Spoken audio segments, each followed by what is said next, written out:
This site northeast of Oxford is just one of about 120 locations where they have bees stationed. The majority of their locations are within about 90 miles of Oxford. My dad gave me my first bees when I was 7 years old, and I've been at it ever since. So, my dad was a sideline beekeeper when I was a kid. In fact, one of my earliest memories of childhood was getting stung on the tongue while he was extracting because I was eating the cappings.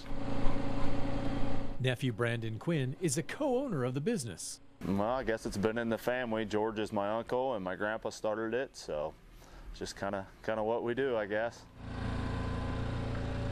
Brandon says that each site like this has somewhere between 40 and 60 bee colonies. A colony is the extended family of one queen bee. It's just one of those things when you grow up in it, it's like farming and a lot of other things. It's just in your blood. It's what you do. What they were doing on this day was loading up and hauling the bee boxes back to the warehouse in Oxford. They first, however, organized the boxes by the quality of the bees inside.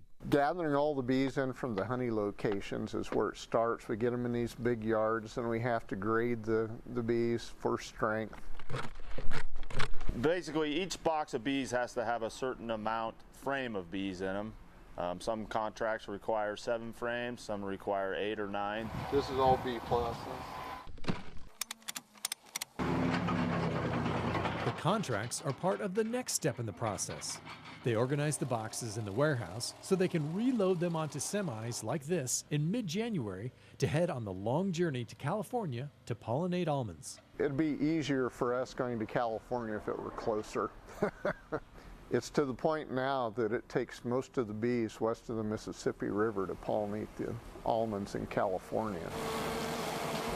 In all, they take nearly every bee they own, which adds up to somewhere between 300 and 400 million bees, which from my view is one interesting way to make a living. Every day is different, that's for sure. There's a lot of different variables that go into everything, and you kind of got to adjust to a lot of things on the fly. So the demand is huge. They pay us pretty good to bring them out. So you have to go where the money is. That's business. Even if that money is 1,400 miles away. Brian Gnuse, NTV News, Oxford.